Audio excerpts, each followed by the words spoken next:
Hello students, कैसे हैं आप सभी। आप लोगों का फिर से एक बार स्वागत है आपके अपने YouTube channel geography with Saurabh Sharma पे। बच्चों, आज हम जो टॉपिक डिस्कस करने वाले हैं वो टॉपिक हमारे लास्ट वीडियोस का ही कंटिन्यू पार्ट है। आप अच्छे से जानते हैं कि आप लोगों ने लास्ट के 2 वीडियोस के अंदर ओशन करंट्स में पैसिफिक और अटलांटिक ओशंस की करंट को जो है वो डिस्कस कर लिया है, और आप लोगों ने उस वीडियोस को जो है वो कंसीडर करके अपने नोट्स जो है वो प्रिपेयर कर लिए हैं, जिसका आउटपुट मैंने आज आप लोगों के टेस्ट में जो है वो देख लिया है। बच्चों, वीडियो स्टार्ट करने से पहले मैं आप लोगों से फिर से एक बार वही अपील करना चाहूँगा कि आप लोग इस वीडियो को लाइक करें, इस चैनल को सब्सक्राइब कर लीजिए और इसके जो बेल आइकन है उसको एक बार प्रेस कर दीजिए, ताकि आने वाले ज्योग्राफी से रिलेटेड सारी वीडियो के लेटेस्ट अपडेट KU के रिगार्डिंग एग्जामिनेशन के हर अपडेट आपको टाइमली जो है वो सबसे पहले मिलते रहें। बच्चों, तो वीडियो के अंदर मैं आप लोगों को वो छोटी छोटी चीज़ें समझाने की कोशिश करता हूँ जो शायद बुक के अंदर आप लोगों को थोड़ा सा हिडन सेक्शन के रूप में जो है वो दिखाई जाती हैं या छोड़ दी जाती हैं। तो मेरी कोशिश आप लोगों को बेस्ट तरीके से और ईजीएस्ट तरीके से आपको ये छोटे छोटे टॉपिक्स जो हैं वो क्लियर एंड कंसेप्ट को और अच्छे से ब्रश करने की कोशिश करता हूँ, ताकि आप लोग जब भी इन वीडियोस को देखें आपको ये सारी चीज़ें टाइमली जो है वो क्लियर होती चली जाएँ। तो आप लोगों का ज़्यादा टाइम नहीं लेते हुए मैं आज आप लोगों के सामने जो डिस्कस करने वाला हूँ वो है इंडियन ओशन की करंट्स। तो चलिए, इंडियन ओशन की करंट को डिस्कस करने से पहले मैं आप लोगों को एक बार थोड़ा सा इसका ज्योग्राफिकल बैकग्राउंड बता देता हूँ इंडियन ओशन के बारे में। जैसे कि पैसिफिक और अटलांटिक यानी कि प्रशांत और अंध महासागर की तरह हिंद महासागर जो है वो पूर्ण रूप से खुला हुआ महासागर नहीं है। प्रशांत और अंध महासागर के दोनों ही छोर यानी कि उत्तर व दक्षिणी छोर जो है वो आर्कटिक और अंटार्कटिका महाद्वीप तक जाता है, परंतु हिंद महासागर के पास ये लग्जरी नहीं है। हिंद महासागर का जो उत्तरी छोर है वो भारतीय उपमहाद्वीप या भारत के द्वारा या दक्षिणी एशिया के द्वारा जो है वो बाधित कर दिया जाता है। हिंद महासागर के रिगार्डिंग जो इन्फॉर्मेशन है वो हम इसके फ्लोर यानी इंडियन ओशंस फ्लोर के अंदर हम ऑलरेडी देख चुके हैं, जिसकी वीडियो भी ओशनोग्राफी के प्लेलिस्ट के अंदर आप लोग चेक कर सकते हैं। तो बच्चों, इंडियन ओशंस में सबसे बड़ी बात यह है कि ये 2 वर्गों में वर्गीकृत तो है, यानी कि उत्तरी हिंद महासागर और दक्षिणी हिंद महासागर, परंतु दक्षिणी हिंद महासागर की भांति उत्तरी जो हिंद महासागर है वो इतना विस्तृत नहीं है। इसके बारे में अगर आप मैप से थोड़ी सी जानकारी लें तो आप लोगों को ज़्यादा ईजी रहने वाला है। बच्चों, ये जो सेक्शन आप देख रहे हैं ये है हमारी भूमध्य रेखा, ठीक है।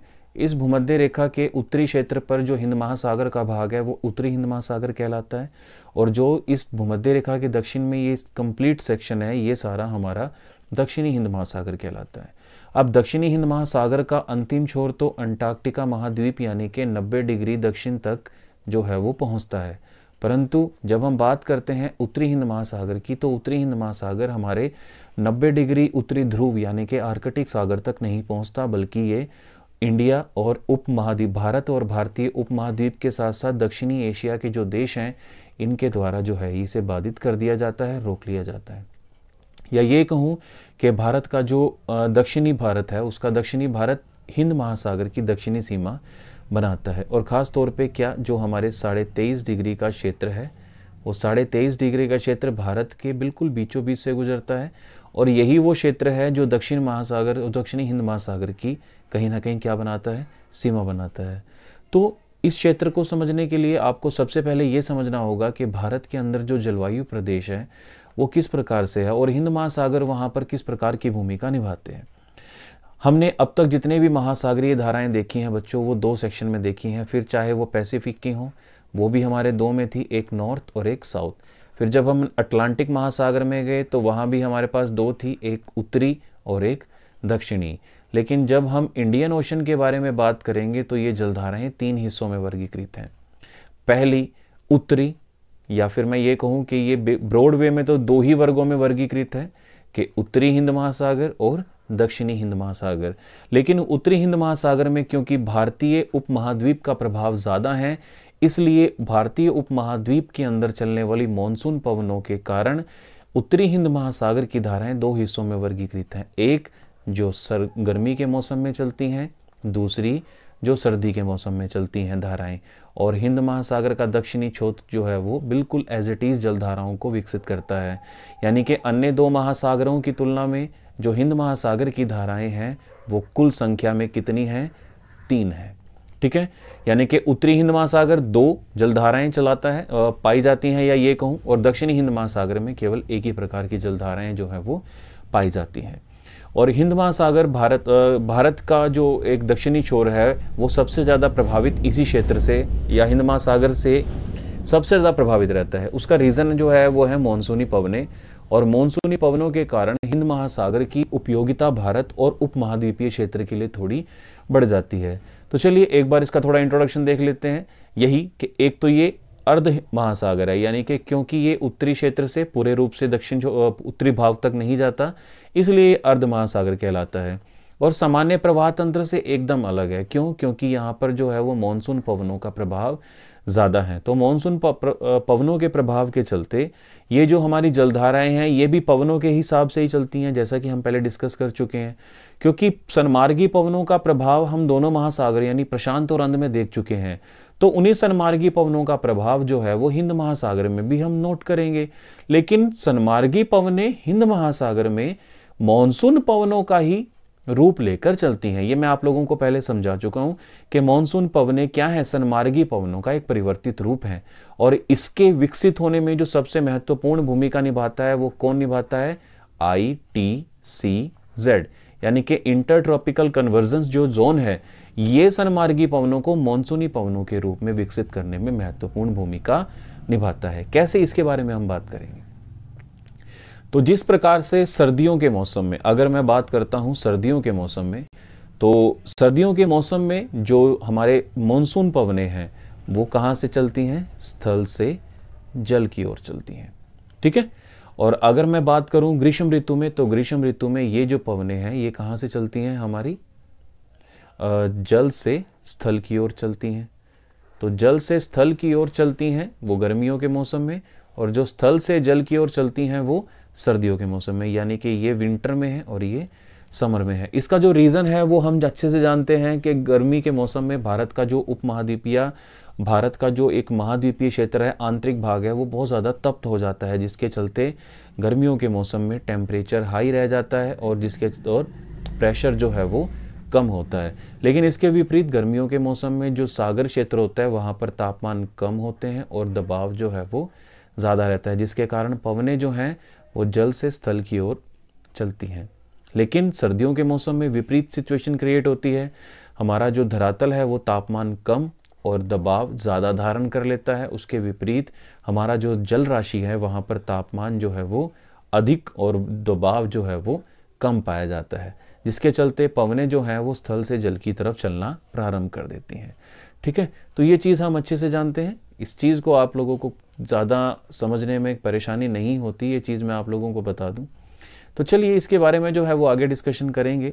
और एक बार फिर जो है वो परिवर्तन के बारे में मैंने आपको बताया कि अमूमन जो है वो ऋतु के हिसाब से चलती हैं। जलधाराएं जो हैं वो ऋतु के हिसाब से मूव करती हैं, यानी कि जो 6 महीने जल से स्थल और 6 महीने स्थल से जल जो है वो चलती हैं। ठीक है। तो चलिए इसके बाद आगे देखते हैं क्या है। अमूमन जो है वो हम केवल उत्तरी व दक्षिणी हिंद महासागर का अध्ययन करते हैं, परंतु हिंद महासागर के अंदर जैसे कि मैं आप लोगों को बता चुका हूं कि 3 जलधाराएं चलती हैं। जो उत्तरी भाग है हिंद महासागर का, उसमें शीतकाल में अलग जलधाराएं और ग्रीष्म काल में अलग जलधाराएं चलती हैं, परंतु दक्षिणी हिंद महासागर की जलधाराएं एक समान चलती हैं। तो चलिए इसके बारे में एक बार बात कर लेते हैं। क्या है बेसिकली ये, जब हम बात करते हैं गर्मी की ऋतु की, सबसे पहले बात करते हैं शीत ऋतु के बारे में बात कर लेते हैं। चलिए, तो शीत ऋतु, ठीक है। शीत ऋतु को समझने से पहले आप लोग एक छोटा सा डायग्राम ये मैं आप लोगों को समझा देता हूं, समझा चुका हूं इवन, या आपको यहाँ पे समझ ना आ रहा हो तो मैं आप लोगों को यहाँ पर एक अलग से समझाने की कोशिश करता हूँ, क्योंकि अगर आपने इस डायग्राम को समझ लिया बच्चों तो फिर आपके कई क्वेश्चंस क्लियर हो जाते हैं। एक ITCZ यानी कि इंटर ट्रॉपिकल कन्वर्जन जोन की एक थ्योरी है मॉनसून से जुड़ी हुई, वो यही है। यह है हमारा 0 डिग्री भूमध्य रेखीय क्षेत्र, और यहाँ पर है हमारा 23.5 डिग्री उत्तरी क्षेत्र। दक्षिणी क्षेत्र के बारे में हम बात नहीं कर रहे हैं। चलिए बना देता हूँ ताकि आप लोगों को डायग्राम पूरा क्लियर हो जाए। 23.5 डिग्री दक्षिण, और भारत का जो दक्षिणी छोर है वो कुछ ऐसी पोजीशन पे है।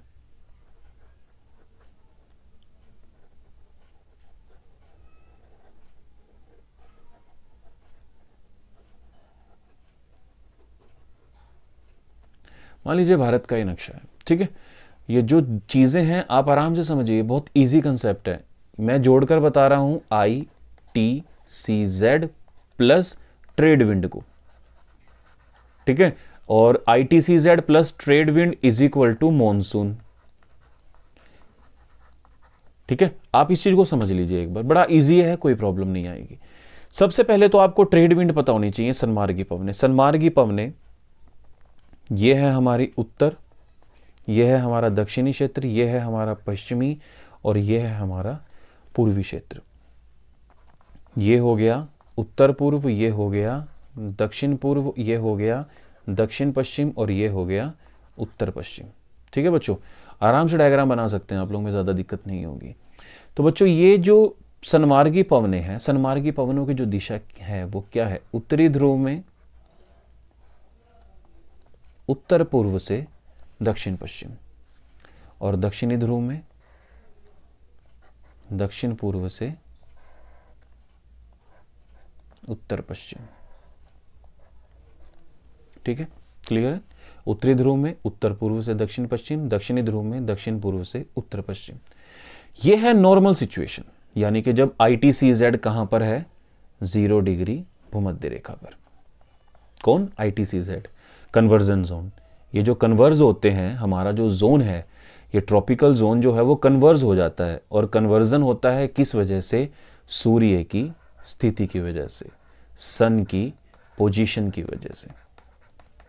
अब सन की पोजीशन दो होती हैं, वो उत्तरी ध्रुव में और दक्षिणी उत्तरी गोलार्ध में और दक्षिणी गोलार्ध में पोजीशनड होता है। कब? अगर वो उत्तरी गोलार्ध में पोजीशनड है तो भारत में कौन सी सीजन कौन सा होता है? समर। अगर वो सदर्न यानी कि दक्षिणी गोलार्ध में पोजीशन है तो भारत में कौन सी ऋतु होती है? विंटर, ठीक है बच्चों। और अगर सूर्य उत्तरी गोलार्ध में है तो ITCZ भी कौन से गोलार्ध में होगा? उत्तरी गोलार्ध में। अगर सन दक्षिणी गोलार्ध में है तो ITCZ कहां होगा? दक्षिणी गोलार्ध में, ठीक है। अब आते हैं नॉर्मल पोजीशन पे। हमने बात की है विंटर सीजन, सबसे पहले बात करते हैं समर सीजन की, यानी कि गर्मी के मौसम में। गर्मी के मौसम में मैंने बताया सूर्य जो है वो कौन से गोलार्ध में होता है? उत्तरी गोलार्ध में। ITCZ भी कौन से गोलार्ध में होगा? उत्तरी गोलार्ध में। तो ITCZ का शिफ्टिंग कितने डिग्री तक का होता है? 5 डिग्री से 10 डिग्री, ठीक है। यानी कि ये 5 डिग्री से 10 डिग्री उस स्थिति में खिसक जाता है जिस स्थिति में हमारा सूर्य होता है। अब ये है हमारी नॉर्मल पोजीशन, यानी ITCZ कहां है? हमारा भूमध्य रेखा पर।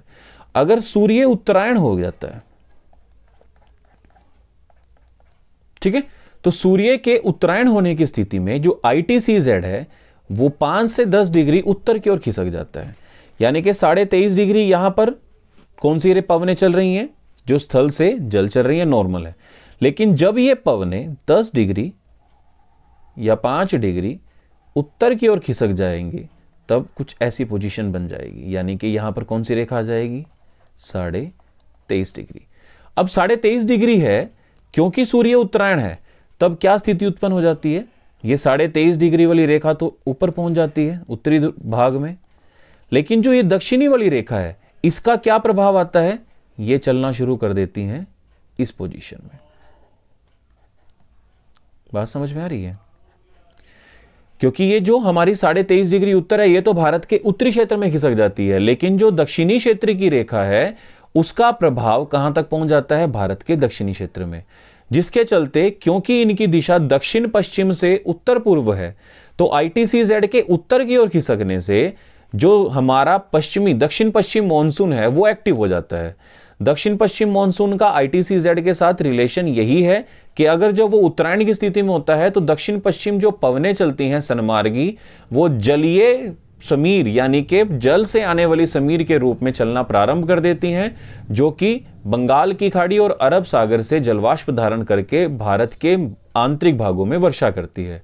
लेकिन जब स्थिति दक्षिणायन की तरफ होती है, ठीक है, तब ITCZ क्या है? वो दक्षिण की ओर खिसक जाता है। और जो ये 0 डिग्री से 23.5 डिग्री उत्तर की ओर खिसक गया था, ये अपनी नॉर्मल पोजीशन पे आ जाता है, जिसके चलते पवनें फिर क्या करती हैं, अपने स्थल से जल की ओर बहना प्रारंभ कर देती हैं।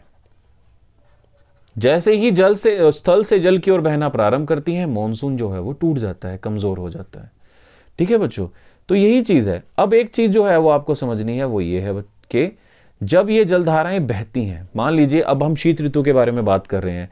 शीत ऋतु में पवनें क्या होती हैं, स्थल से जल की ओर चलती हैं, राइट।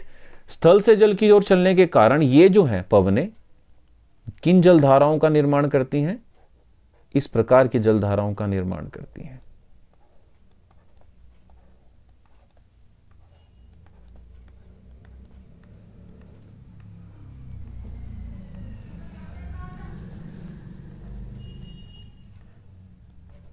अब इस जलधारा को देखिए, यह जलधारा बिल्कुल हूबहू वैसी ही है जैसे कि शीत ऋतु में लौटता हुआ मॉनसून, क्योंकि उस समय क्या है, पवनें जो हैं वो स्थल से जल की ओर चलती हैं तो किसी भी प्रकार से वर्षा नहीं करती। लेकिन ये चीजें यानी मॉनसून पवनें जो स्थल से जल यानी कि सर्दी की ऋतु में बह रही होती हैं, वो क्या करती हैं, हिंद महासागर की जलधाराओं को घड़ी की सुई के विपरीत चलाना शुरू कर देती हैं। ठीक है, तो ये चीज आप ध्यान में रखेंगे कि हिंद महासागर में जो सर्दी की ऋतु में मॉनसून पवनें चलती हैं, तो उन मॉनसून पवनों के चलते जो जलधाराएं हैं वो घड़ी की सुई की विपरीत दिशा के अंदर चलना प्रारंभ करती हैं। तो क्योंकि अब तक हमने जो जलधाराएं देखी हैं उसके अंदर विभिन्न स्थानों का जिक्र है, तो इस जलधारा के अंदर भी जो जिक्र है वो है हमारा मलक्का की खाड़ी। ये क्या है, जलधारा मलक्का की खाड़ी से बहना प्रारंभ करती है और बंगाल की खाड़ी व अरब सागर के साथ साथ भारतीय उपमहाद्वीप के तटवर्ती क्षेत्र का चक्कर लगाती हुई सोमालिया सोमालिया के तट पर पहुंचती है, जहां इसे सोमालिया की गर्म जलधारा के नाम से जानते हैं। और ये जलधारा जो है वो प्रति यानी कि घड़ी की सुई के विपरीत दिशा में गति करती हुई भूमध्य रेखीय क्षेत्र पर अपना चक्र जो है वो पूर्ण कर लेती है। तो ये इजी है, आई थिंक मेरे को दिक्कत नहीं हुई होगी, क्योंकि आपको सिर्फ मॉनसून पवनें पता होंगी तो ये आराम से समझ में आ जाएगा। तो देखिए, उत्तरी हिंद महासागर में जो शीतकालीन धाराएं चलती हैं वो क्या हैं। शीतकालीन धाराएं उत्तरी भूमध्य रेखा के उत्तर पूर्वी मानसून यानी कि वो पवनें, जैसे कि आप ये कहिए ये है आपका नॉर्थ ईस्ट और ये है आपका साउथ वेस्ट, तो ये उत्तरी गोलार्ध में पवनें इसी प्रकार से चलती हैं। ठीक है, तो वो क्या कह रहे हैं, उत्तर पूर्वी मानसून पवनों के प्रभाव से पूर्व से पश्चिम की ओर बहने लगती हैं, और ये जो ड्रिफ्ट है ये मानसूनी ड्रिफ्ट कहलाता है।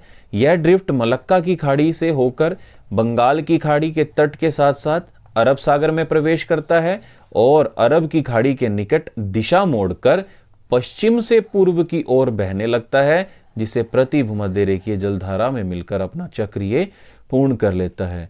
और शीत ऋतु में जो हिंद महासागर की धाराएं हैं वो घड़ी की सुई के विपरीत दिशा में जो है वो गति करती हैं, जैसा कि मैंने आपको बताया।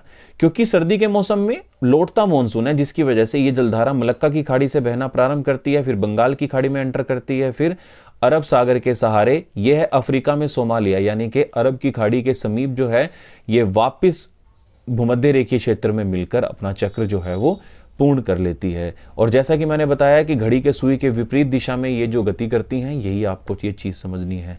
तो आई होप कि आपको क्लियर होगी। अगली है आपकी शीत ऋतु में ग्रीष्म ऋतु में चलने वाली जलधारा। अब ग्रीष्म ऋतु में जो जलधाराएं हैं वो कैसे चलती हैं, आप लोग ये चीज देखिए कि कई बार क्या है, हमारी जो मानसूनी पवनें हैं वो जल से स्थल की ओर जो चलना प्रारंभ करती हैं, जिसके कारण ये जो जलधारा है, अब पवनें कैसे चलती हैं, कुछ इस प्रकार से चलती हैं। ठीक है, क्योंकि गर्मियों का मौसम है, ग्रीष्म ऋतु है, तो ग्रीष्म ऋतु में जो मानसूनी पवनें हैं वो जल से स्थल की ओर चलती हैं। ठीक है, अब जिस वजह से ये जो जलधारा है ये हमारी भूमध्य रेखा यानी कि जावा सुमात्रा के तट से बहना प्रारंभ करती हैं और सोमालिया के तट के साथ साथ बहती हुई अरब खाड़ी, अरेबियन सी और भारत के तटवर्ती क्षेत्र का चक्कर लगाकर बंगाल की खाड़ी से होती हुई ये जलधारा वापिस अपने उसी चक्र को पूर्ण करती है। अब क्योंकि ये जलधारा जो है वो पूर्व से पश्चिम बह रही है और घड़ी के सुई के अनुरूप जो है वो बहती है, और यही कारण है जब यहाँ पर जलधाराओं के अधिकता के चलते और ये पवनें जल से स्थल की ओर बहती हैं तो बहुत ज़्यादा मात्रा में वर्षा करती हैं। और यही मानसून पवनें भारतीय उपमहाद्वीपीय क्षेत्र में ग्रीष्म ऋतु के बाद वर्षा करने में सबसे ज़्यादा सहायक हैं। ठीक है। अब इसके अंदर जो जलधाराएं हैं उनके अंदर नाम क्या है, उत्तरी भूमध्य रेखीय जलधारा, सोमालिया की गर्म जलधारा, ठीक है। और बस दो ही हैं इसके अंदर, ज़्यादा नहीं है। और इसके अंदर भी जो डिवीज़न दिया हुआ है वो ऑलमोस्ट एक ही स्टैंजा के अंदर दिया हुआ है, वो मैं आप लोगों को एक बार दिखा देता हूँ। तो चलिए, उत्तरी हिंद महासागर में जो ग्रीष्म ऋतु में जलधाराएं चलती हैं वो कुछ इस प्रकार से हैं। सबसे पहली बात, गर्मियों की ऋतु में जो दक्षिण पश्चिम मानसून है, ठीक है, दक्षिण पश्चिम मानसून का मतलब है हमारा south west to north east, यानी कि ये जो जलधाराएं बहती हैं, जैसा कि हमने बनाया है कि ये जलधाराएं, ये है हमारा, मान लीजिए ये उत्तर है, ये दक्षिण है, तो ये हो गया हमारा साउथ वेस्ट, और ये हो गया साउथ ईस्ट, ये हो गया हमारा नॉर्थ ईस्ट, और ये हो गया हमारा नॉर्थ वेस्ट, ठीक है। तो ये जलधाराएं क्या है, नॉर्थ साउथ वेस्ट से नॉर्थ ईस्ट, यानी कि दक्षिण पश्चिम से उत्तर पूर्व की ओर बहना प्रारंभ करती हैं, ठीक है। ये हम डिस्कस कर चुके हैं मैप के ऊपर भी। तो उत्तरी हिंद महासागर में ये जल जो है पश्चिम से पूर्व की ओर जो है वो बहने लगता है। इसे दक्षिण पश्चिम मानसून प्रवाह कहते हैं। यह अफ्रीका के सोमालिया की धारा के रूप में पूर्व की ओर बहती हुई अपनी परिक्रमा पूर्ण कर लेती है।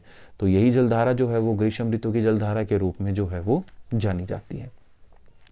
आई होप कि आपको क्लियर हो गई होंगी, ये आपको दिक्कत नहीं होगा किसी भी तरह से। अगर कोई प्रॉब्लम है, कोई डाउट है, तो हम डिस्कस कर सकते हैं इधर, जब तक इस टॉपिक को हम कंटिन्यू कर रहे हैं। तो चलिए अब बात कर लेते हैं हमारी अगली जलधारा, जो कि है दक्षिणी हिंद महासागर की जलधारा। और दक्षिणी हिंद महासागर की जलधारा उसी प्रकार से कार्य करती है जिस प्रकार से अन्य महासागर की जलधाराएं जो है वो काम करती हैं। जैसे कि यानी कि दक्षिण पूर्वी एशिया यह है हमारा जावा सुमात्रा के तट से ये जलधारा जो है वो बहना प्रारंभ करती है, ठीक है। इसे हम कहते हैं दक्षिणी विषुवतरेखीय जलधारा, गरम जलधारा। यह हिंद महासागर के दक्षिणी क्षेत्र पर और भूमध्य रेखा के क्षेत्र पर बहती है, जिस कारण इसे दक्षिणी विषुवतरेखीय गरम जलधारा के रूप में जाना जाता है। फिर ये जलधारा जो है अफ्रीका के पूर्वी तट से टकराकर आगे बढ़ती है, और ये जलधारा दो वर्गों में वर्गीकृत होती है। कहाँ पर, मेडागास्कर के तट पर। यह मेडागास्कर है। मेडागास्कर के तट के पास पहुंचकर यह जलधारा दो वर्गों में वर्गीकृत हो जाती है। एक जलधारा, नंबर 1 तो यही हो गई, ठीक है, जिसे हम कहते हैं दक्षिणी विषुवतरेखीय गर्म जलधारा। दूसरी हो गई जो मोजाम्बिक, ये जो तट, ये क्षेत्र नजर आ रहा है आपको, ये मोजाम्बिक का तटीय क्षेत्र है, यानी कि ये कौन सा देश है, मोजाम्बिक। और ये कौन सा द्वीप है, मेडागास्कर। तो मेडागास्कर के समीप ये जलधारा दो हिस्सों में बढ़ती है। एक मोजाम्बिक का चक्कर लगाकर बाहर निकलती है, और दूसरी मेडागास्कर के पूर्वी तट के पास जो है वो आगे बढ़ती है। तो एक मोजाम्बिक की गर्म जलधारा कहलाती है, दूसरी मेडागास्कर की गर्म जलधारा कहलाती है। तो 3 हो गई, दक्षिण विषुवतरेखीय गर्म जलधारा, मोजाम्बिक की गर्म जलधारा, मेडागास्कर की गर्म जलधारा। तो मोजाम्बिक और मेडागास्कर की जलधाराएं जो हैं वो आगे आपस में मिलती हैं। कहां पे, यहां पर एक छोटा सा जो है वो द्वीप है जिसका नाम है अगुलहास, ठीक है। तो इस जलधारा को अगुलहास की गर्म जलधारा के रूप में जो है वो जाना जाता है। अब अगुलहास जलधारा के रूप में पछुआ पवनें जो हैं वो प्रभावशाली होती हैं, जिसके कारण ये जलधारा, ये जो प्रवाह है, ये पश्चिम से पूर्व बहता हुआ ऑस्ट्रेलिया के पश्चिमी तट पर पहुंचता है। तो ऑस्ट्रेलिया का जो पश्चिमी तट है उसमें ये उच्च अक्षांशों से आने के कारण इसे पश्चिमी ऑस्ट्रेलिया की ठंडी जलधारा के रूप में जो है वो जाना जाता है। फिर यही जलधारा इंडोनेशिया के समीप दक्षिणी विषुवतरेखीय जलधारा में मिलकर अपना चक्र पूर्ण कर लेती है। पहली जलधारा कौन सी थी, दक्षिणी विषुवतरेखीय गर्म जलधारा, फिर थी मोजाम्बिक की गर्म जलधारा, फिर थी मेडागास्कर की गर्म जलधारा, और फिर है अगुलहास। अगुलहास के बाद आती है पश्चिमी ऑस्ट्रेलिया की ठंडी जलधारा और अपना प्रति विषुवतरेखीय जलधारा, जो कि जल की अधिकता के कारण पश्चिम से पूर्व की ओर बहना प्रारंभ कर देती है, ठीक है बच्चों। तो ये थी हमारे दक्षिणी हिंद महासागर की जलधाराएं। सबसे पहले जो जलधारा है वो है आपकी दक्षिणी भूमध्य रेखीय जलधारा या दक्षिणी विषुवतरेखीय गर्म जलधारा। ये जलधारा जो है वो पूर्व से पश्चिम जलधारा के रूप में बहती है, और इसके बहने के पीछे जो सबसे महत्वपूर्ण भूमिका निभाने वाला बल है वो है सनमार्गी पवनें, जिसके कारण ये पूर्व से पश्चिम बहती हुई कहाँ पहुँचती है, अफ्रीका के पूर्वी तट पर, ठीक है बच्चों। फिर आती है मोजाम्बिक की गर्म जलधारा। पूर्व से पश्चिम बहती हुई ये जलधारा भूमध्य रेखा के दो अफ्रीका के तट पर पहुंचती है, और इसका कुछ अंश तो उत्तर ओर, लेकिन ज़्यादातर अंश जो है वो दक्षिण की ओर मुड़ जाता है। मेडागास्कर द्वीप के पास ये 2 भागों में वर्गीकृत हो जाती है, 2 शाखाओं में वर्गीकृत हो जाती है।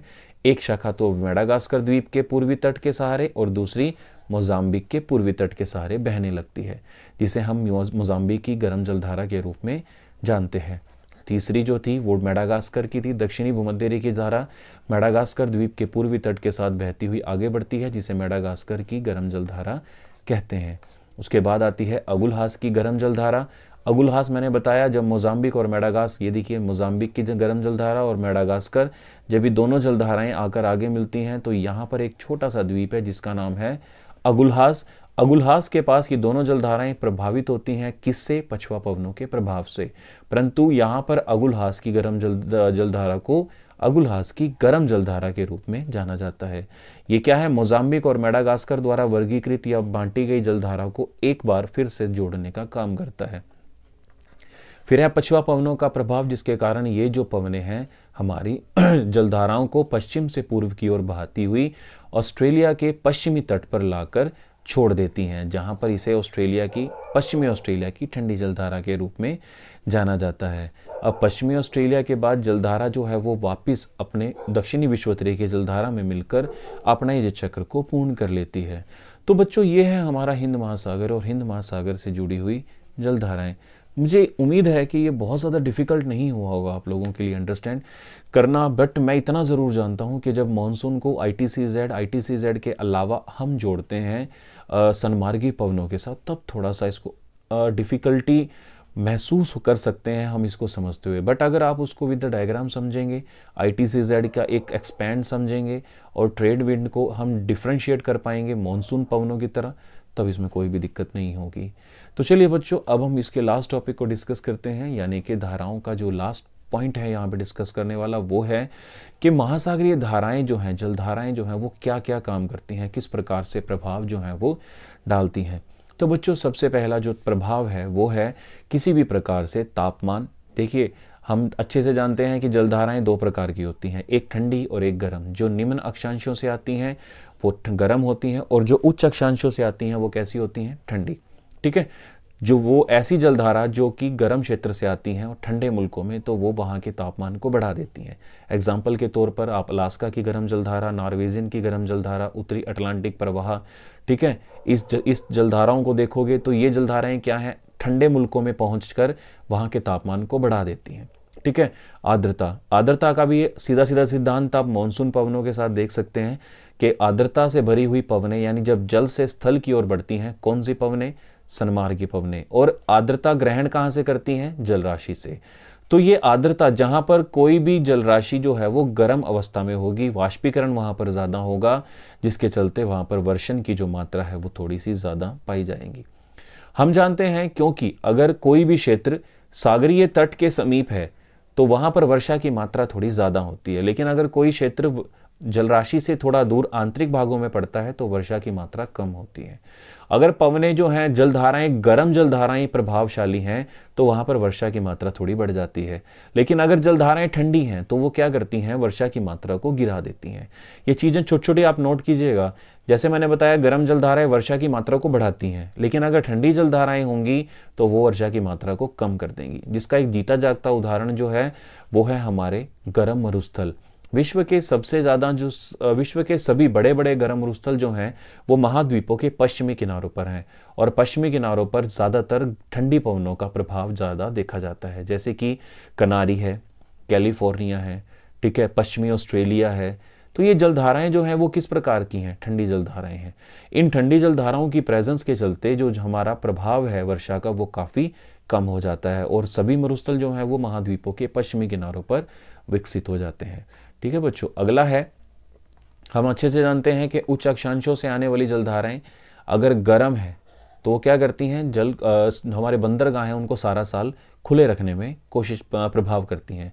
और इसके अंदर जो सबसे महत्वपूर्ण भूमिका निभाती है जलधारा वो है आपकी गल्फ स्ट्रीम की गर्म जलधारा।